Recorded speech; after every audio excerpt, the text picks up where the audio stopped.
Jesucristo no solamente conoce nuestras preguntas, Jesucristo es un ser que Él conoce el pasado, el presente y lo que puede llegar a ser. Y en base a eso, Él puede contestar nuestras preguntas. ¿A quién no le gustaría tener un acordeón de todas las respuestas en un examen? Bueno, Jesucristo y nuestro Padre Celestial conocen los posibles escenarios de nuestras decisiones. Y no son 5 preguntas, pueden ser 1, pueden ser 3, pueden ser situaciones, pero Él nos va a ayudar, porque Él conoce nuestros miedos, conoce nuestras debilidades y lo más especial, Eduardo, Él conoce nuestro nombre y conoce nuestro corazón. Pues eso hace toda la diferencia, porque si Él me conoce, entonces puedo confiar en lo que Él me diga. De otra manera, si fuera algo genérico, si fuera algo una talla, algo unitalla, ¿no?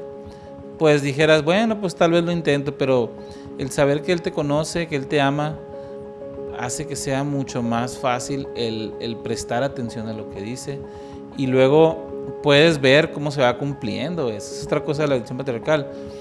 No nomás son puras bendiciones enlistadas, que eso es muy bueno, porque al irse cumpliendo obtienes un testimonio de que, uy, sí es cierto, ¿no? Sino aparte los consejos. Yo creo que a medida que uno le da esa importancia de leerle, ¿no? Como dices tú, no guardarla ahí, ¿no? Podemos realmente sentir su amor a través de eso. Y eso es lo más importante. Esto es Ven, síguelo. Un enfoque práctico de las Escrituras con Adrián Diarte, Damara Durán y Eduardo Vadillo. Comenzamos. Agosto de 1831. Un verano recordado por el exceso calor que hacía. Y un grupo de misioneros regresaba de Missouri a Kirtland, donde habían escuchado que se establecería Sion. Llegan y de repente ven un terreno sin templo, una ciudad desolada y sin promesas que se cumplían todavía. Llevaban kilómetros caminando en el cuerpo y decepciones muy profundas en el alma. Y como suele pasar, la tensión del viaje comenzó a transformarse en reclamos, quejas y en juicios. En esta ruta de regreso, José Smith recibió una nueva revelación. No fue un castigo, fue una enseñanza. Una declaración clara del Señor que dice: a vosotros os es requerido perdonar, porque el que no perdona, en él queda el mayor pecado. Eduardo, Sion no se edificaba con perfectos, se edificaba con gente que cae, pero que debe de levantarse. El Señor no pide que hagamos milagros cada día, pero sí pide que no nos cansemos de hacer el bien, que sigamos sembrando aun cuando no veamos el fruto, y que sigamos creyendo aun cuando otros nos decepcionan. Y sobre todo que sigamos perdonando aunque nos duela, porque la obra de Sion comienza en el alma del que se rinde al orgullo y se levanta con humildad. Doctrina y Convenios 64:34 nos dice: he aquí el Señor requiere el corazón y una mente bien dispuesta. Bienvenidos al episodio 25, Doctrina y Convenios 64 al 66, un estudio que tendremos del 16 al 22 de junio. Así es, y vamos a empezar, como dije Elder Maxwell, con una de las doctrinas duras del Evangelio, la cuestión del perdón. Yo creo que todos en esta vida nos ha tocado estar ya sea del lado que pide perdón o del lado que tiene que perdonar, pero me atrevo a decir que en las dos. Y todo está bien hasta que tenemos que perdonar, ¿no? Así es, todo el Evangelio se lee muy bonito y todo, pero cuando toca este momento es difícil. Me gusta mucho y se me hace tan necesaria esta aclaración que vemos en Doctrina y Convenios, que es una de las razones por las que me encanta este libro, porque es directo.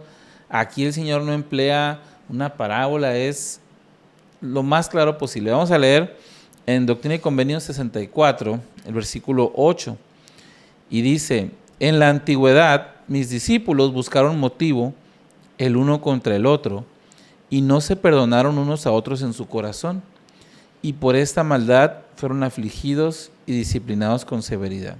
Fíjate que algo muy curioso en la iglesia primitiva, cuando el Señor llama a los 12 apóstoles, de esos 12, solo Judas era de otro lugar. Todos los demás eran de Galilea y eran primos, hermanos, vecinos, amigos, y como dicen por ahí, pues conocían de qué pata cojeaban cada quien, ¿no? Entonces, si tú lees las interacciones, si las leemos en el Nuevo Testamento, siempre había ahí tiritos y había rencillas y tú y el otro, y luego están discutiendo, siempre parecen discutiendo, no, que yo voy a ser el mayor, y entonces eso es lo que habla un poco el Señor. Lo mismo pasaba aquí.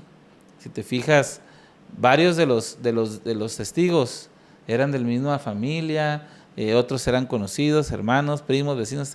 Entonces, como que hay una dificultad ahí especial cuando tenemos tiempo de conocer a alguien, o porque no sé si sea por confianza, porque los conocemos de mucho tiempo, no sé, a lo mejor... Y pasa todavía hoy en ¿Sí? día.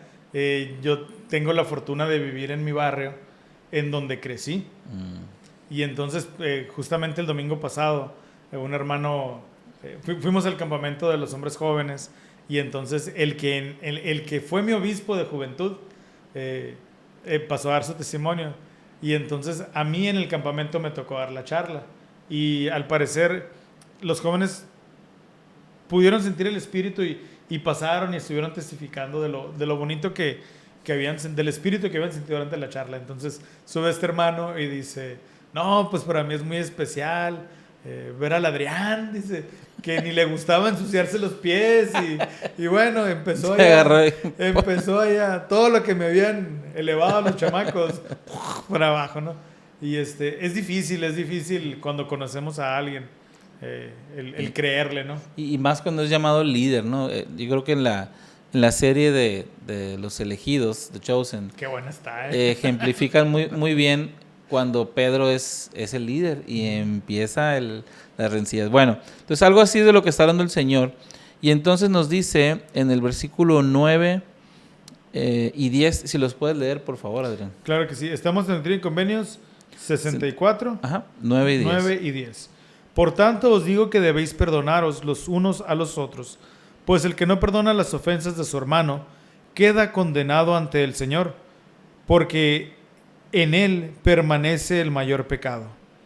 Yo, el Señor, perdonaré a quien sea mi voluntad perdonar, mas a vosotros os es requerido perdonar a todos los hombres. A ver, aquí aquí me hace cortocircuito. ¿Cómo es que quien no perdona queda condenado y se queda con el mayor pecado? No tiene sentido. ¿Cómo tú lo explicarías? Híjole, pues es que es fácil explicarlo, es difícil vivirlo. Así es. Cuando hay una ofensa, hay dos partes, ¿verdad? Es el ofensor y el ofendido. Y entonces, al haber recibido la expiación de Jesucristo, nosotros adquirimos una deuda. Y esa deuda es seguirle, y parte de seguirle es perdonar a los demás, como Él nos perdona a nosotros. Así es. Sin recordarlo nuevamente. Entonces, nosotros ya hicimos esa promesa de que sí vamos a perdonar. Entonces, cuando la otra persona, independientemente si me pide perdón o no, yo no la perdono, no me quedo con la mayor parte porque tengo sentimientos malos con la otra persona, sino porque estoy violando el convenio que hice con Cristo de seguirlo y de actuar como Él. Entonces, nada tiene que ver con el ofensor y todo tiene que ver con Cristo. Conmigo y con Cristo. Precisamente hay un enlace que viene y nos manda Mateo. Yo digo, no. No, está bien. Y dice, porque si perdonáis a los hombres sus ofensas, os perdonará también vuestro Padre. Pero si no perdonáis a los hombres, tampoco vuestro Padre os perdonará. Entonces te quedas tú atrapado en esa situación, ¿no? Oye, Eduardo, pero ¿por qué nosotros sí tenemos que perdonar a todos, pero Cristo elige a quién perdonar? Yo me imagino que es porque Él va a perdonar a quien se arrepienta, a quien dé ese fruto de... Pero nosotros, ese es nuestro boleto para recibir el perdón. Al final del día, otro de los títulos de Cristo es el juez, ¿no? Así es, tanto el abogado como el juez. Así es. Y fíjate que aquí hay una historia que me gustaría ejemplificar. El elder Boyd K. Packer contaba que conoció un patriarca muy bueno, dice. Era lo más santo que él había visto en su vida, ¿no? Un hermano muy servicial, hermano mayor. Entonces dice que él platica con él y le cuenta su historia de vida. Él empieza a trabajar joven, se casa con su novia de la prepa y entonces se van a una parte rural y su esposa se embaraza y está esperando su hija. Y entonces cuando ya va a dar a luz, empieza a tener complicaciones muy fuertes. Entonces empiezan a buscar un médico, pero pues no hay, ¿no? Entonces cuando el médico ya viene corriendo, ya la esposa ya está a punto de dar a luz, nace la niña, pero a los días muere la esposa. Y la esposa muere porque el doctor de infección que estaba curando a alguien la pasa a ella. Y entonces el hermano queda con una niña, viudo, y entonces dice, empieza a lamentarse, a sufrir, y dice, pero no hubiera pasado nada si este médico no hubiera hecho esto. Entonces ese germen, esa idea empieza a crecer. Y entonces ahora su sentimiento con el paso de los meses es, este hombre no debe de practicar la medicina. Entonces me voy a encargar de que él quede fuera de esto porque me hizo esto, y empieza a pensar en el concepto de las demandas, en el concepto de todo eso empieza a crecer y él empieza a deteriorarse. Y entonces un día tocan a su puerta y es su presidente estaca. Y le dice, John, déjalo, dice. Deja esto ya, le dice. Y el otro, oye, pero es que y le dice... Ha de ser tu primo. Y entonces él le dice, oye, le dice el presidente de estaca, tu esposa no va a volver, hagas lo que hagas. Y la venganza no te va a dar ninguna satisfacción. Entonces, déjalo, dice.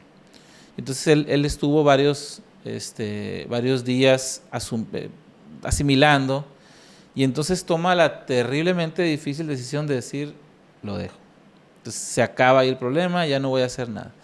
Y entonces al final le cuenta y le dice, Elder, le dice, hasta apenas de viejo me puse a pensar en ese médico que de seguro no tenía las medicinas, los instrumentos, no le han de haber pagado bien, de seguro tenía más trabajo de lo que él podía hacer, y este hombre dijo, vino e hizo lo mejor que pudo. Entonces me gusta este concepto porque aterrizado a algo real, ¿no? Estaba viendo también una joven que cuenta, yo creo que es lo más difícil, ¿no? Ella recibió abuso de su papá. Entonces, cuando ella leyó esa escritura, dice, ¿cómo voy a quedar yo más condenada si él hizo algo horrible, ¿no? Lo más horrible que se puede hacer. Y entonces, esta miembro de la iglesia empieza a practicar este concepto. Y entonces, con el paso de los años, ella, porque es un proceso, ¿no? Al final, ella empieza a perdonar, incluso de vez en cuando lo visitaba, pero marcando su distancia. Y entonces, dice ella, aprende después de la cuestión psicológica y clínica, nada te va a hacer sentir mejor que perdonar. Y es algo que es completamente en contra de la naturaleza, ¿no? Pero al final ella encontró paz al perdonar. Qué bonita historia, Eduardo. El hecho de poder perdonar estas ofensas en donde definitivamente marcan toda tu vida. Sí, el transcurso de tu vida, ¿no? Ahorita mientras hablabas, me recordó una experiencia ya de adulto, pero muchas veces estamos en la casa platicando y divirtiéndonos, recordando las historias del pasado, ¿no? Y entonces yo soy el hermano más pequeño, y entonces de repente en las historias salen por ahí algunos de mis hermanos, pero es que tú me perdiste todas mis canicas. Y entonces esos hombres de 50, 40 años, por esos minutos se vuelven niños otra vez. Digo, pues ya perdóname, ¿no? Ya perdóname.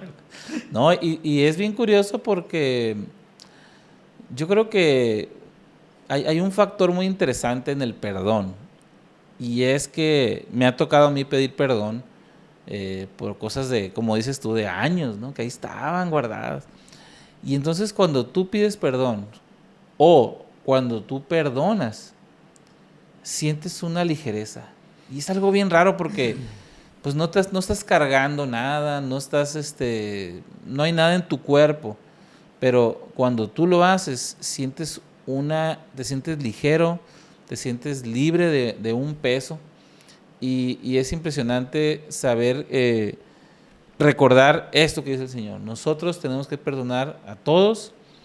No dice que es al instante, no dice que va a ser fácil, pero debido a la gracia, sí se puede. Y hay muchos más testimonios de esto.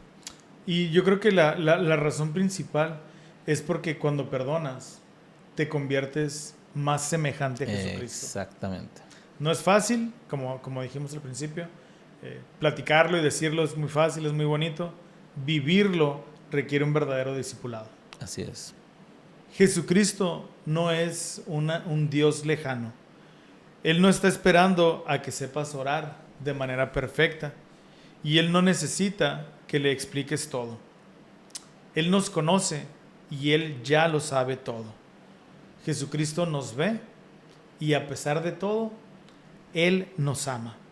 Vamos a hablar de una parte de la lección que es muy importante que la podamos analizar y podamos entenderla, porque nuevamente son principios que platicamos, hablamos, pero necesitamos que estén grabados en nuestros corazones, ¿ok?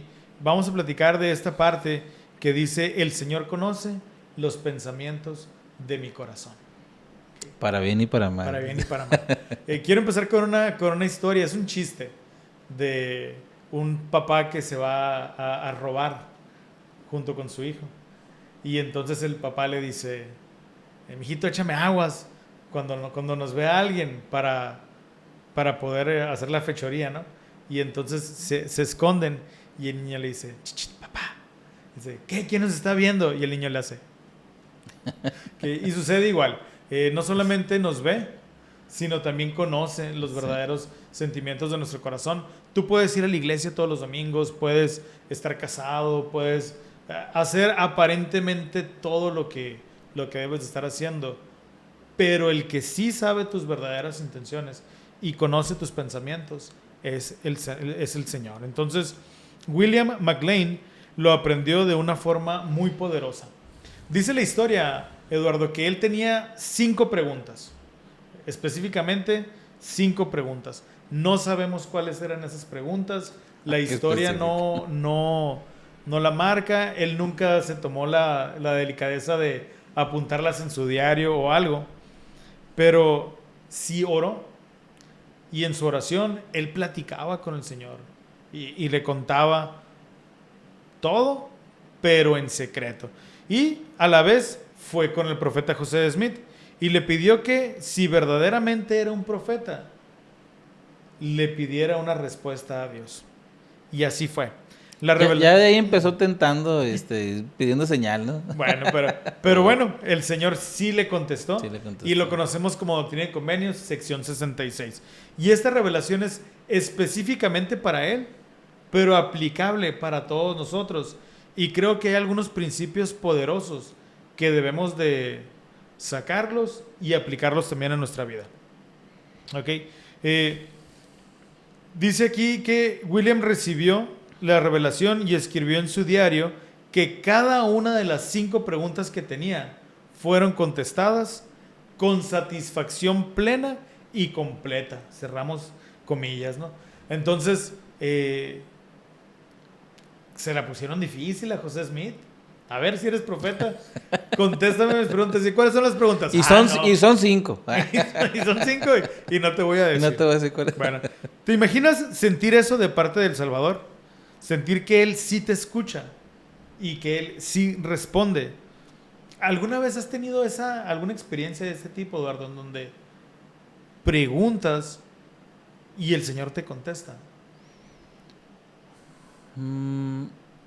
He tenido experiencias donde Él me ha dicho algo específico para mí. O sea, que he tenido a lo mejor alguna duda o una petición y el Señor me ha respondido de una manera inequívoca para mí, ¿no? A veces ha sido a través de...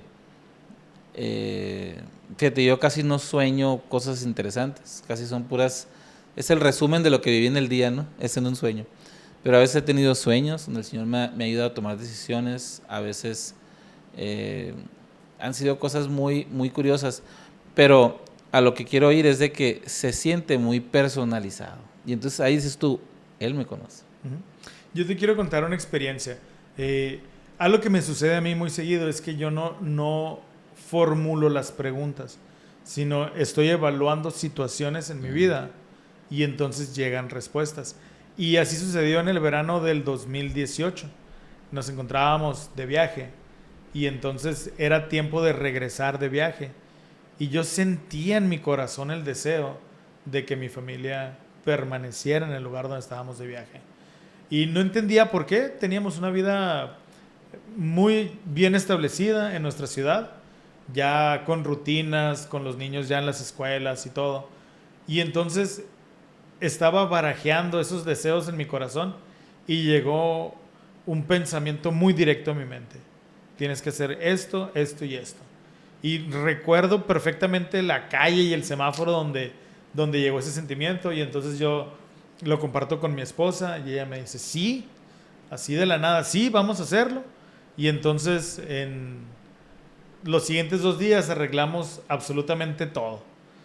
Regresamos a casa, rentamos nuestra casa. No es fácil rentar una casa en una semana. La rentamos, inventamos una pared donde guardamos todos nuestros muebles para poder rentar la casa, y todo sucedió tan fluido. Y al siguiente año la pregunta fue, ¿me regreso o me quedo? Porque siempre el sentimiento fue estar 1 año. Y también fue igual de claro, regrésate. Y en base a esa decisión, en esa calle, en ese semáforo, hemos vivido los siguientes 7 años. El fruto de eso. El fruto de esa decisión. Ahí fue cuando mi esposa decidió hacer escuela en casa, decidió... Bueno, yo me especialicé en una profesión. Entonces, el Señor conocía mi corazón y sabía que esa decisión iba a cambiar por completo el rumbo de mi familia, pero un rumbo que yo testifico que Él quería que siguiera. Y que tú ni sabías. Yo ni sabía, pero Él sí sabía los deseos de mi corazón y decidió revelarme, ¿no? Entonces, Jesucristo no solamente conoce nuestras preguntas.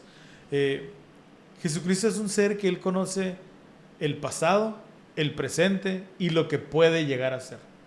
Y en base a eso, Él puede contestar nuestras preguntas.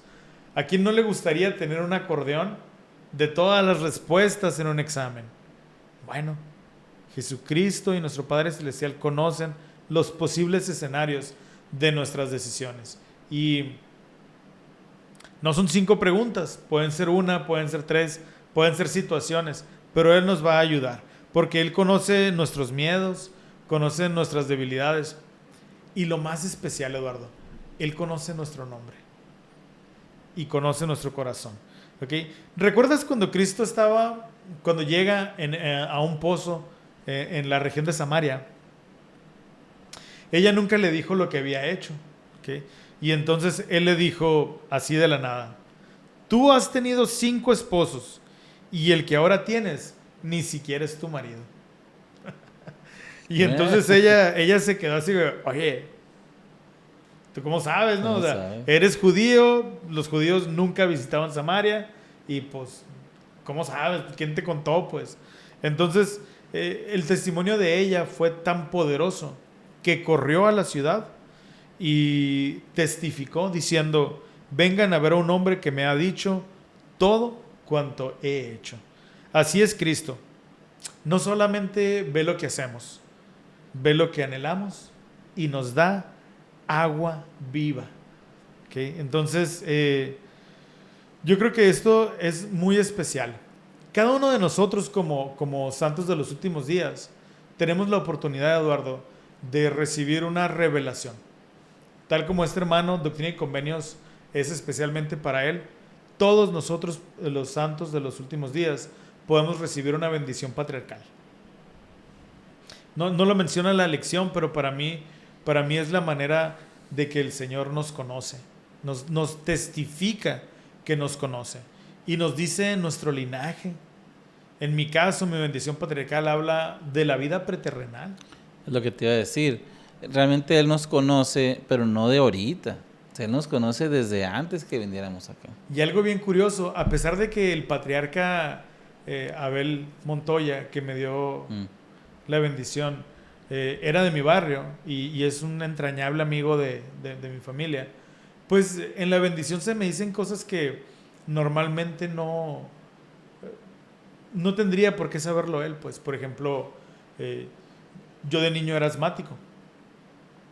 Y entonces él, en la bendición patriarcal, el Señor a través de él me hace un recuento de las bendiciones que he recibido. Y se me hace muy bonita la bendición patriarcal mía, porque es mía, ¿verdad? Entonces, una de las bendiciones que dice es: has recibido de este mundo el oxígeno y el aire para tener vida.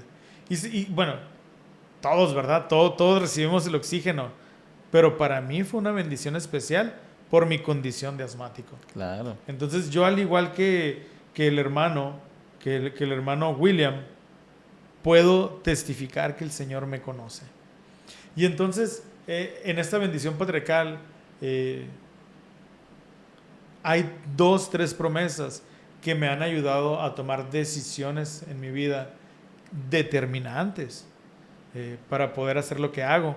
Y son muy sagradas y muy especiales. No las voy a compartir aquí todas, pero ahorita que se acabe me las va a contar a mí. A Eduardo sí se las voy a contar ahorita. ¿Okay? Entonces, la bendición patriarcal es una expresión del amor de Cristo hacia ti, hacia mí, hacia cada uno de nosotros. No es una predicción de tu vida, no es las estrellas diciéndote. No es el horóscopo, pues. No es un horóscopo, es una confirmación de tu identidad y de tu característica de hijo de Dios.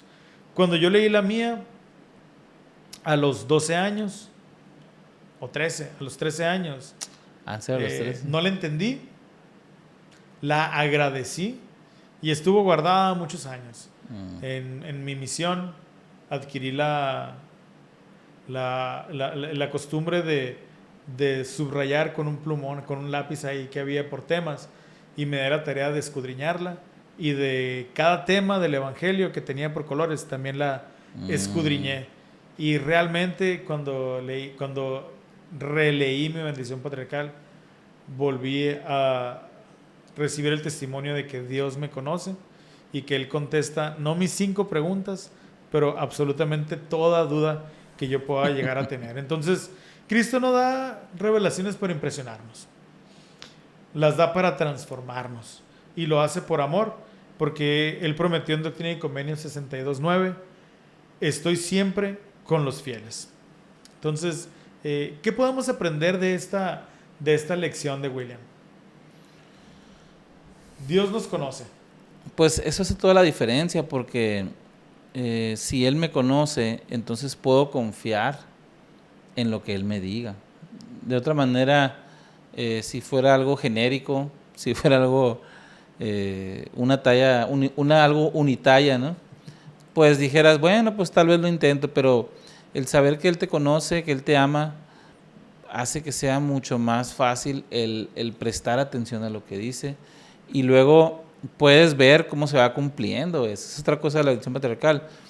No nomás son puras bendiciones enlistadas, que eso es muy bueno, porque al irse cumpliendo obtienes un testimonio de que, uy, sí es cierto, ¿no? Sino aparte los consejos. Yo creo que a medida que uno le da esa importancia de leerle, ¿no? Como dices tú, no guardarla ahí, ¿no? Podemos realmente sentir su amor a través de eso. Y eso es lo más importante. Yo tengo una dinámica para los que nos están escuchando. Si ya tienes tu bendición patriarcal, sácala, desempólvala, o búscala en línea, ya la podemos encontrar ahí en línea. Y entonces, identifica las bendiciones que Dios te promete. Así es. Y entonces vas a poner una bendición y le vas a dejar 8 o 10 espacios. Y escribe las cosas que tienes que hacer en tu vida para que esa bendición se cumpla. Y ponte a trabajar en ellas. Y vas a ver cómo las bendiciones del Señor se van a cumplir. No lo metan a ChatGPT, ni les pongan qué tienen que hacer. Pero si hoy tienes una pregunta, llévala al Señor. Si tienes tu bendición patriarcal, léela con fe y ponte a trabajar para que las bendiciones se logren.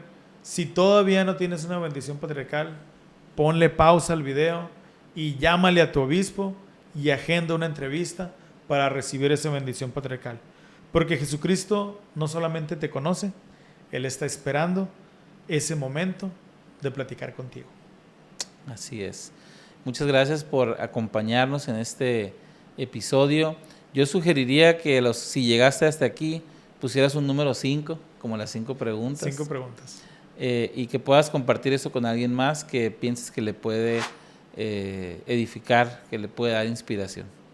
Muchísimas gracias y nos vemos la próxima semana. Esto fue Ven, síguelo. Un enfoque práctico de las Escrituras con Eduardo Vadillo, Damara Durán y Adrián Diarte. Hasta la próxima.